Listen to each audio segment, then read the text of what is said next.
인생을 살다 보면 때로는 스스로 도저히 컨트롤할 수 없는 상황을 만나게 되고, 그러한 인생의 파도를 만나게 되면 우리는 일종의 무기력함을 느끼게 됩니다. 내가 할 수 있는 것이 아무것도 없이 그냥 파도에 휩쓸려 가기만 해야 하는 당황스러운 상황이죠. 다니엘이 그랬습니다. 잘 살고 있는데 하루아침에 나라가 멸망하였고 바벨론의 포로로 잡혀가게 되었습니다. 그는 예루살렘 성전에서 날마다 예배드리며 살 줄 알았는데 제국의 신하로, 이방 나라 왕의 신하로 평생을 드리게 되게 되었습니다. 어느 날 눈 떠보니 내 터전이 다 무너지고 귀족이었는데 노예의 신분으로 또 바벨론으로 삶의 터전을 옮기게 되는데, 이런 격변하는 세계 역사 가운데 그가 할 수 있는 것은 아무것도 없었습니다. 일종의 어떤 허무함과 무기력함을 가지고 시대에 흘러갈 수밖에 없었던 자가 다니엘이었습니다. 더욱이 이스라엘 백성은 우리야 우리 죄악 때문에 그랬다라고 할지라도 왜 예루살렘의 하나님의 성전이 이방인들의 발에 짓밟혔어야 했는지, 왜 그들에게 다 노략당하는 이런 수치를 성전이 경험했어야 했는지, 도대체 하나님은 어디 계셨고 무슨 일을 하시며 왜 하나님은 죽은 신처럼만 여겨지는지, 이러한 큰 신앙의 혼란, 격변하는 세상, 이 일종의 무기력함과 신앙의 흔들림은 우리 가운데 큰 낭망을 주곤 합니다. 여러분, 이러한 다니엘의 삶은 정말 이 혼란 가운데, 무기력 가운데 살아가고 있는 이 시대의 성도들의 삶이 투영되어 있다라고 할 수 있겠습니다. 여러분, 이러한 신앙이 근본적으로 흔들릴 때 본문은 우리로 하여금 무엇을 붙들며 살아가야 하는가를 말하고 있는데, 그것은 하나님의 주권입니다. 다니엘서 1장 1절 2절 시작되는 말씀을 보면, 유다 왕 여호야김이 다스린 지 3년이 되는 해에 바벨론 왕 느부갓네살이 예루살렘에 이르러 성을 애워쌌더니, 2절, 주께서 유다 왕 여호야김과 하나님의 전그를 얼마를 그의 손에 넘기심에, 여기까지 보시면요, 여러분, 이 말씀의 시작에는 두 시각의 충돌이 일어나고 있습니다. 주어가 다르죠. 1절은 느부갓네살이 예루살렘을 애워쌌다라고 얘기하고, 2절은 주께서, 하나님이 그들의 손에 넘기셨다라고 이야기합니다. 여러분, 지금 유다의 멸망은 느부갓네살이 애워쌌기 때문에 멸망한 것입니까? 아니면 주께서 그들을 넘기셨기 때문에 멸망하게 된 것입니까? 세상은 우리에게 느부갓네살에게 애워쌈을 당했기 때문이다 라고 이야기하는 것이에요. 그렇기 때문에 더 강한 군사력을 의지하자, 애굽을 의지해보고 아람에게 도움을 청해보자 라고 해답이 내올 수 있지만, 또 다른 시각을 이야기합니다. 주께서 내어주신 일이다.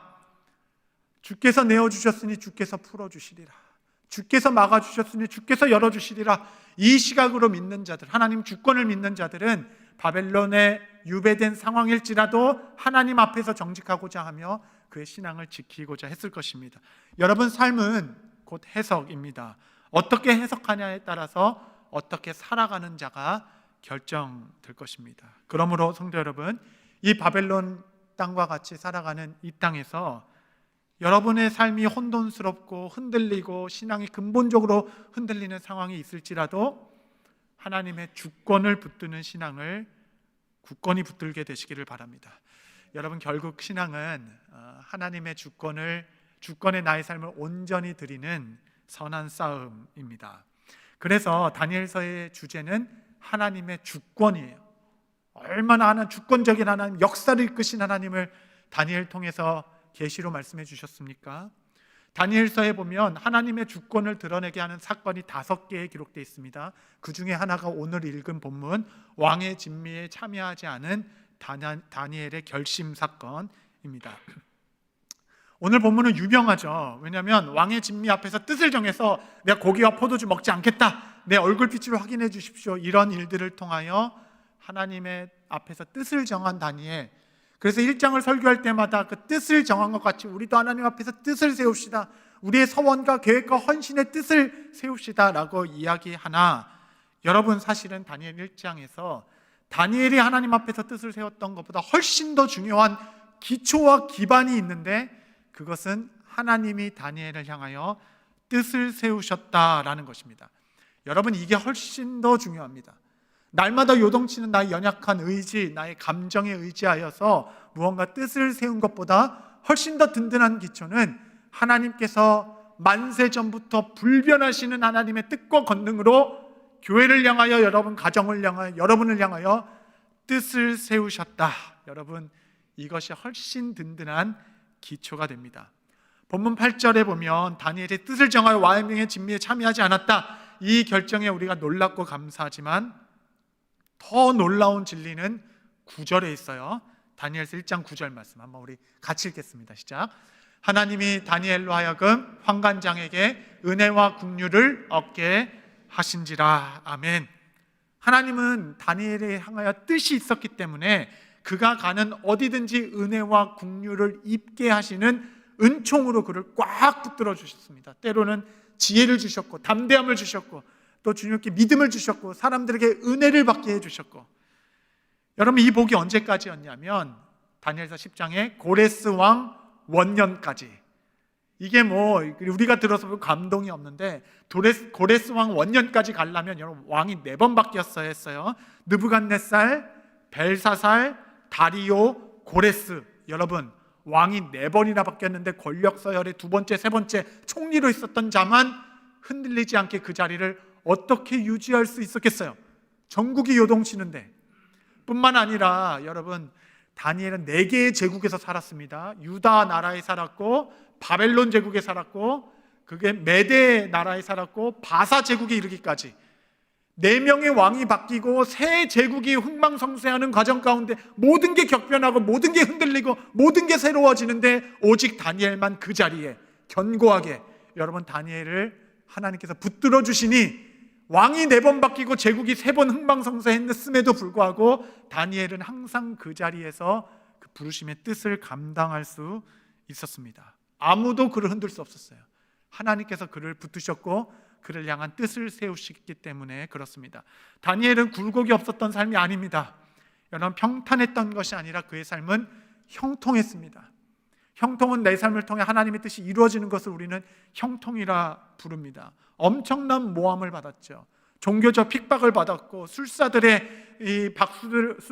끊임없는 대결을 했어야 했고 정치적 숙청 앞에서, 여러분 다니엘은 벨사살 앞에서 뭐라고 꿈을 해석했냐면 당신의 부왕께서는 느부갓네살은 교만해서 하나님 앞에 죽었습니다. 그리고 당신도 지금 교만합니다. 이 말을 제국의 제왕 앞에서 할 정도면 이미 그의 목숨은 몇 번이라도 내려놨던 것 아니겠습니까?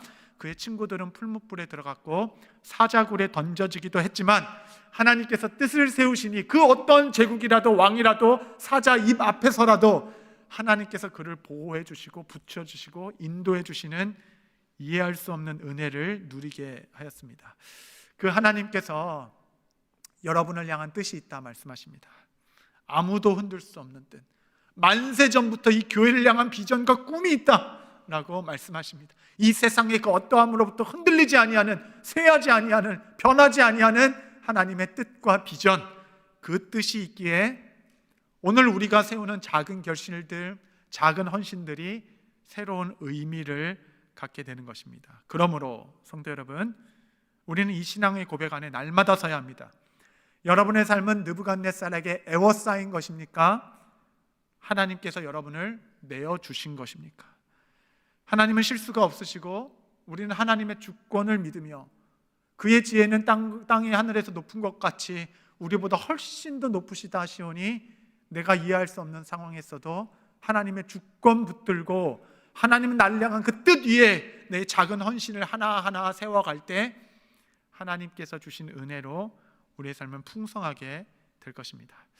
다니엘은 이제 하나님이 주신 주권의 역사 아래 스스로를 더럽히지 않기 위하여 뜻을 세웠는데 왕의 진미에 참여하지 않겠다. 여러분 이것은 신학자들은 대충 한 4가지 정도 다른 견해로 무슨 의미인지 풀이했는데, 첫 번째는 금욕적 결단이다 뭐 이렇게 해석하시는 분이 있으세요.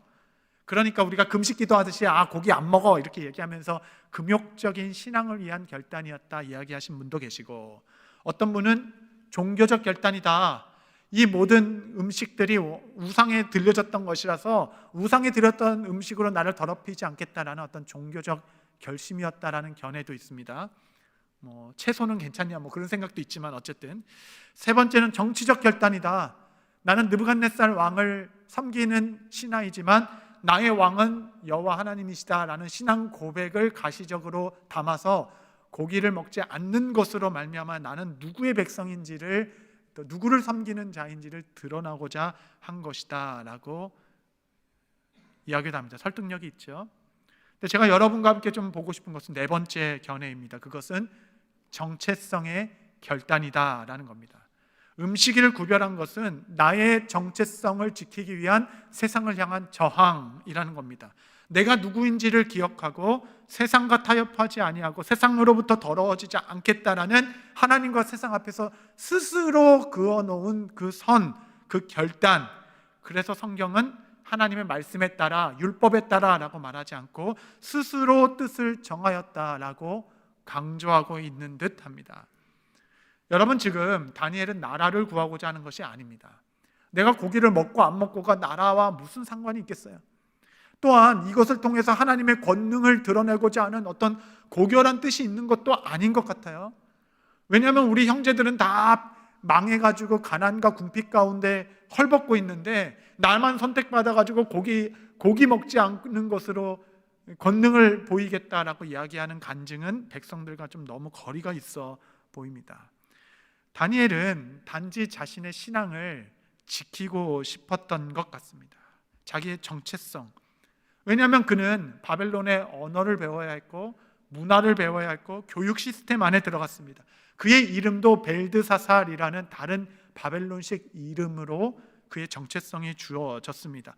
어떻게 보면 아무 울타리 없는 10대의 청년이 나름대로 내가 하나님이 나의 정체성을 지키겠다라고 할 수 있는 일은 매일 먹는 음식을 통하여 내가 누구인지를 기억하는 일일 것입니다. 그러므로 이 땅의 주인은 느부갓네살이 아니라 여호와 하나님이시고 느부갓네살의 군사력으로 에워싸여서 멸망한 것이 아니라 하나님의 우리 죄악 때문에 우리를 내어주신 바, 넘겨주신 바 된 것이다 라는 하나님의 주권적 신앙 안에 있을 때 내가 하나님 앞에서 나의 정체성을 지키기 위한 작은 결단이었을 것입니다. 여러분, 세상은 우리의 정체성을 빼앗으려 합니다. 바벨론의 학문으로, 그의 문화로, 그의 언어로, 그의 혜택으로 말미암아 이름까지 바꿔서 서로 부르게 합니다. 어떻게 보면 포로된 자가 왕에게 선택받아서 그 왕의 음식을 먹으며 교육을 받는 것이 특권이라 여겨질 수도 있지 않겠습니까? 지금도 세상은 교육과 문화와 혜택과 여러 가지 달콤한 유익으로 너는 철저히 바벨론처럼 되어라, 바벨론 사람으로 살아가라, 이름도 지우고 모든 것도 지우고 새로운 정체성으로 바벨론 사람으로 살아가라 라는 정방위적 압박 가운데 우리도 모여져 있는데, 그 상황 가운데 하나님과 세상 가운데 자신의 정체성을 세우는 선으로 다니엘은 뜻을 세웠습니다. 우리에게도 스스로 질문을 해봐야 됩니다. 바벨론과 같은 세상 속에서 살고 있는 여러분의 정체성을 지키기 위한 하나님 앞에서의 세운 뜻은 무엇입니까? 다니엘을 보면 다니엘이 바벨론의 모든 것을 거부한 것이 아닙니다. 그 학문도 배웠어요. 언어도 썼습니다. 그 제국을 위해서 열심히 일하기도 하였습니다. 우리도 마찬가지죠. 어떻게 이 세상의 문화와 교육과 이 자본 시스템 안에서 우리가 어떻게 그 삶을 거부할 수 있겠습니까? 공부도 해야 되고 또 재정도 돈도 벌어야 되고 그 언어도 사용하고 그 문화 속에서 우리는 살아가야 합니다. 그럼에도 크리스찬의 삶 안에는 저항과 수용이 있어야 합니다. 저항과 수용. 여러분, 수용이라 하는 것은 죄의 타협이 아니라 세상 가운데 들어가는 방법이고, 저항이라는 것은 세상과의 단절이 아니라 세상 속에 있으나 세상에 함몰되지 아니하고 바벨론에 살지만 바벨론을 이기는 하나님의 나라를 살아가는 저항입니다. 이 저항과 수용의 경계가 하나님과 세상 가운데서 세워놓은 나의 뜻이 됩니다. 저는 오늘의 설교가 여러분의 삶에 좀 구체적인 적용이 만들어지기를 바랍니다. 저에게는 11조 헌금 생활이 그러합니다. 단지 제게는 11조를 하면 더 복을 받는다, 더 충만한 은혜를 주신다, 그것도 사실이지만 그것 때문에가 아니라 이 만몬의 영향, 이 돈의 영향, 이 모든 것이 이 재정, 이 돈의 힘으로 운영되는 것 같은 이 세상 속에서 살아가며 제가 하나님 앞에서 세상과 그어놓은 저항입니다. 세상에 살면서 목회자인 저에게도 때론 돈이 너무 필요할 때가 있습니다. 저도 날마다 돈의 혜택을 누리며 그의 유익을 온몸으로 경험하며 살아가고 있습니다. 그래서 때로는 이 재정적인 모든 것이 전부인 것 같은 이 세상에서 수용하고 살아가지만 그 안에 저항이 있어서 돈의 만몬에 함몰되지 아니하고 이 재정의 주인은 하나님이시며 내게 있는 모든 것은 주님으로부터 온 것이고 이 모든 것은 하나님이 다스리신다라는 하나님의 주권을 향한 가시적 신앙 고백이자 세상을 향한 저항으로 11조 생활은 저에게 신앙 고백입니다. 제게는 기도 생활이 그러해요. 기도. 아무리 봐도 세상은 그냥 힘의 논리로 진행되는 것 같습니다. 힘 있는 사람이 세상에도 힘이 있고 그들의 뜻에 따라 움직이는 것 같아요. 어려움이 있을 때마다 제 안에 첫 번째로 생각나는 게 사람입니다. 그 사람이 도와주겠지, 이 사람이 도와줄지 않을까, 사람을 찾기에 분주한 내 심령. 그렇기 때문에 시간을 정해서 기도하는 것은 이 세상 논리에 대한 저항입니다. 저항. 여전히 보이지 않는 하나님께서 역사의 주인공 되시고 각 사람의 마음의 주인 되시며 하나님께서 통치하십니다. 주의 주권을 기억하기 위한 세상 앞에서 그어놓은 선과 저항이 기도 시간 됩니다. 그 중에 저의 정체성을 가장 잘 지키는 것은 주일 성수입니다. 주일 성수만큼 우리가 누구인지 세상에 보여주는 방법은 없습니다. 우리는 안식일로 지키며 하나님을 모여 예배드리는 교회입니다. 주일 성수가 교회의 핵심 정체성이 됩니다. 그러므로 원수들은 끊임없이 모이는 것에 대하여 너희는 흩어져라, 혼자 하면 되지 않냐, 우리를 흩으려 하는 것 같습니다. 여러분, 다니엘이 사자굴에 던져졌을 때 그림을 잘못 그려서 그 청년 하나가 그 사자굴에 들어가 있는 것처럼 나오나 그때 다니엘의 나이는 85세 이상이었습니다. 80세에서 90세 언저리의 노인이었습니다. 여러분, 10대의 뜻을 정하여 왕의 진미에 참여하지 않았던 자가 90세의 사자굴에 던져지는 그 신앙의 기백에서도 흔들리지 않은 자처럼, 그가 흔들리지 않냐고 그의 신앙이 보존된 것은 제국이 망하고 일어서고 왕들이 바뀜에도 불구하고 아무도 그를 흔들 수 없고 그의 신앙이 10대부터 80대 이르기까지 흔들림 없이 그의 상을 지켜주실 수 있었던 것은 그의 삶에 많은 은혜가 있었는데 하나님의 지혜도 주시고 은혜도 주시고 긍휼도 입게 주셨지만 그의 삶에 주신 가장 큰 축복, 그것은 다니엘의 새 친구입니다. 새 친구, 공동체. 하나님께서 다니엘을 혼자 보낸 것이 아니라 풀무불이라도 들어가는 믿음의 공동체, 그 세 명의 공동체를 함께 보내셔서 풀무불에 3명이 들어갔는데 4명의 형상이 보였습니다. 그 한 분은 예수 그리스도를 예표하는 인물이에요. 여러분, 2-3 사람이 있는 곳에 내가 너와 함께 하겠다. 여러분, 그 한 명의 뜻을 정하고 고군분투하여서 80세까지 신앙을 완주한 것이 아니라 하나님께서 교회를 주신 것이에요. 공동체를 주신 거예요. 함께 신앙을 나누고 함께 울고 함께 웃으며 우리 같이 뜻을 정하자라고 하는 신앙의 공동체를 주셔서 그의 신앙이 보존될 수 있었던 것입니다. 여러분이 알게 되실 것이에요. 주님 앞에 섰을 때 여러분 평생에 내게 주신 가장 큰 은혜가 교회였다라는 것을, 믿음의 공동체, 교회 없이는 구두구도, 공동체 없이는 구두구도 신앙의 흔들림 없이 이 바벨론과 같은 세상에서 홀로 살아갈 수 없습니다. 그러므로 성도 여러분, 자녀들에게 수용과 저항을 가르쳐 주시기 바랍니다. 우리는 수용으로 세상 가운데 들어가고 저항함으로 세상을 이기는 자들입니다. 제가 학생 사역할 때 한 학생이 제게 와가지고 물어보더라고요. 목사님, 시험을 보는데 한 사람이 세포로부터 진화되어서 수많은 우연의 결과로, 적자생존의 결과로 사람이 되었다라는 시험 문제에서 어떻게 답을 해야 합니까? 라는 진지한 질문이었습니다. 저는 그 친구에게 누구누구야, 이 시험은 너에게 진리가 무엇이는지 묻고 있는 게 아니야. 만약에 이것이 진리가 무엇이는지 질문한다면 너가 손해가 있고 또 어려움이 있더라도 너가 믿는 진리를 적어라.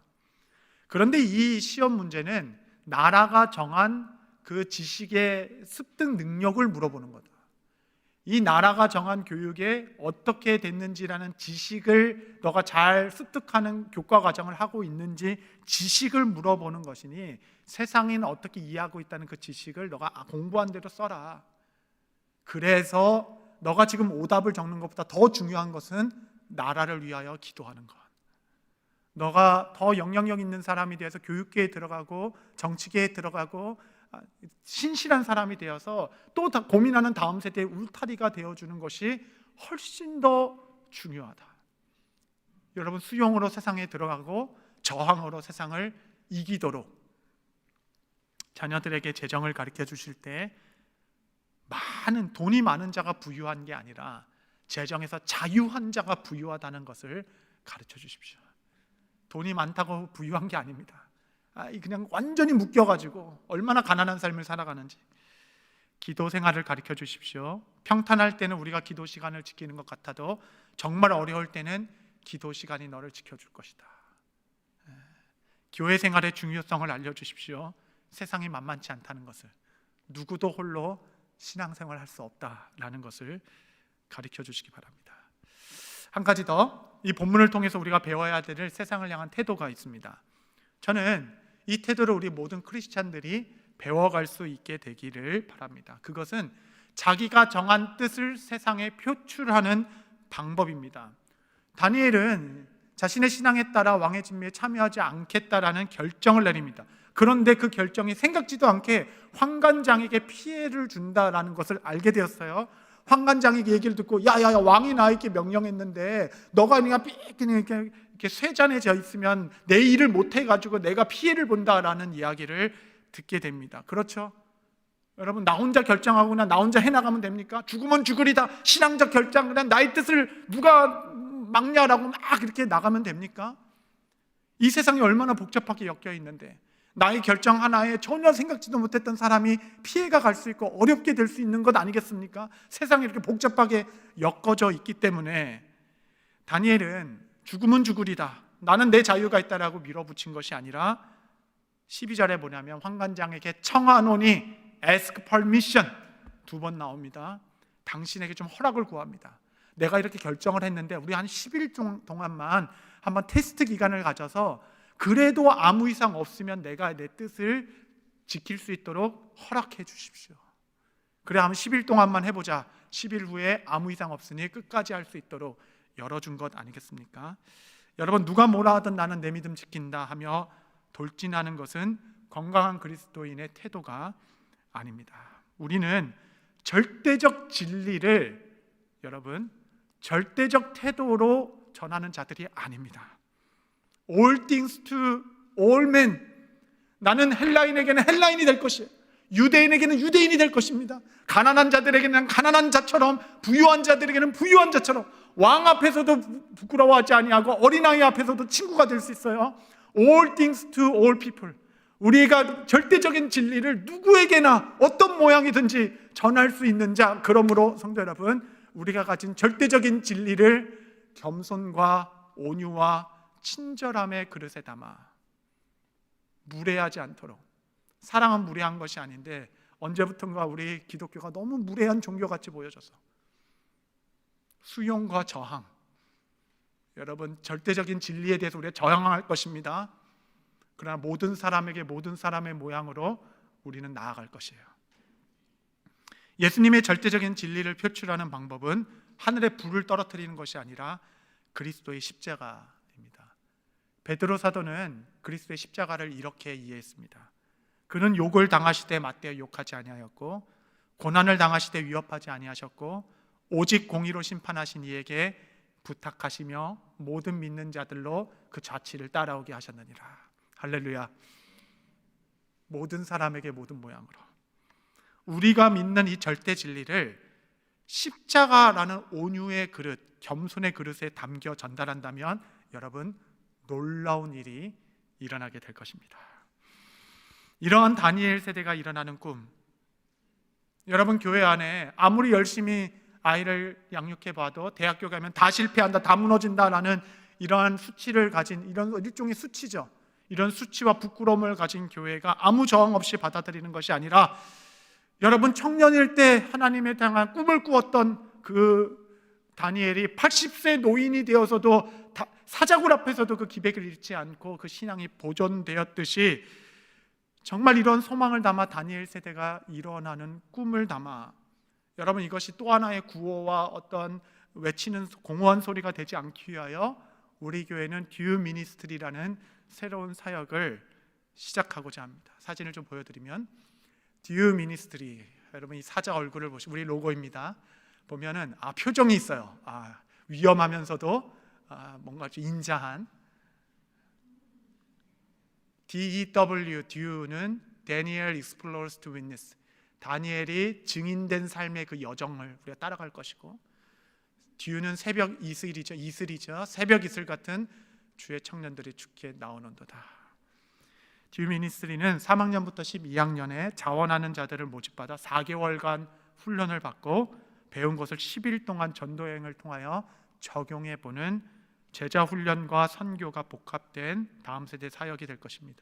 여러분, 듀는 이슬이죠. 새벽 이슬과 같은 주의 청년들이 주께 나오는도다. 시편 110편 3절에 보시면, 주의 권능의 나라에 주의 백성이 거룩한 옷을 입고 즐거이 연신하니 새벽 이슬과 같은 주의 청년들이 주께 나오는도다. 여러분, 이 사역은 교회가 품은 뜻이 아닙니다.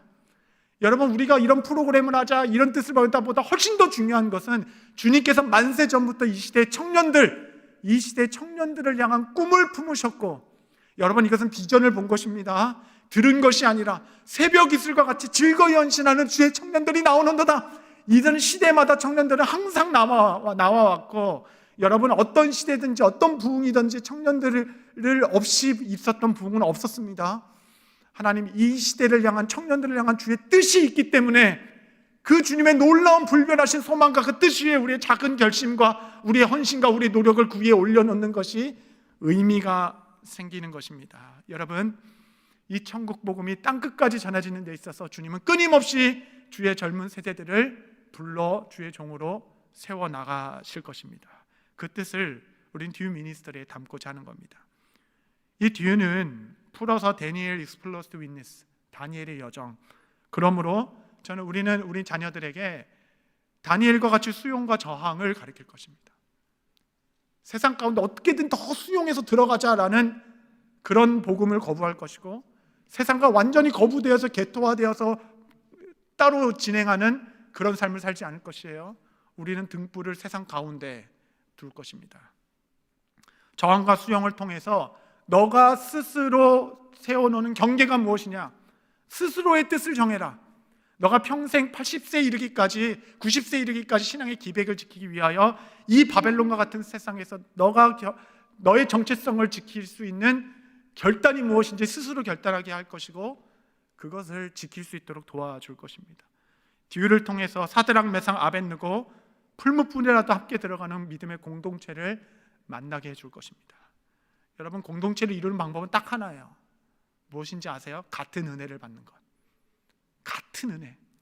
와라스의 전도여행을 가서 같은 은혜를 받은 그 공동체는 하나가 되죠. 같은 은혜를 받는 것.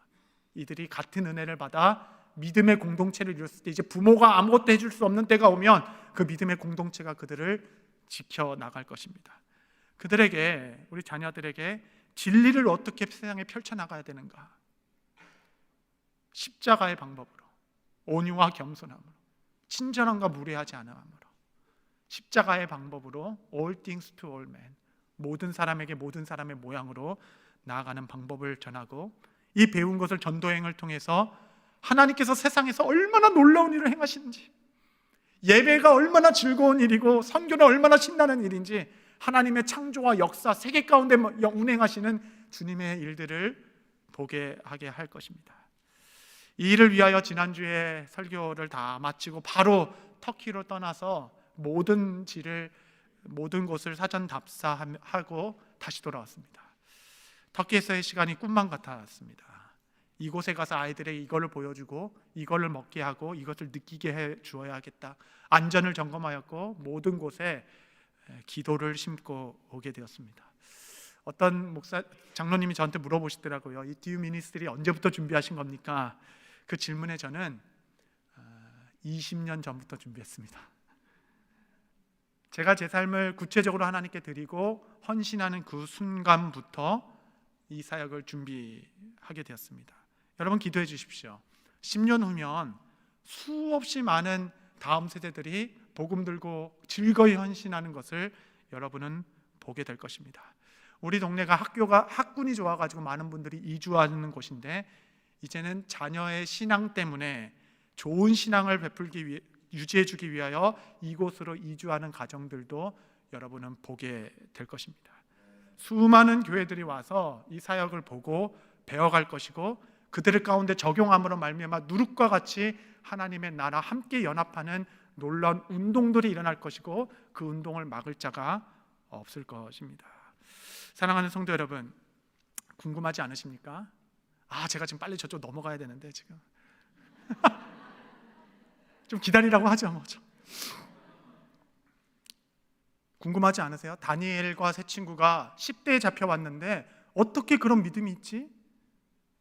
그 여호야김의 그 완전히 무너진 그 세대, 신앙이 다 무너진 것 같은 그 세대, 어떻게 이런 보석과 같은 청년들이 거기 가운데 피어올랐지? 그렇죠?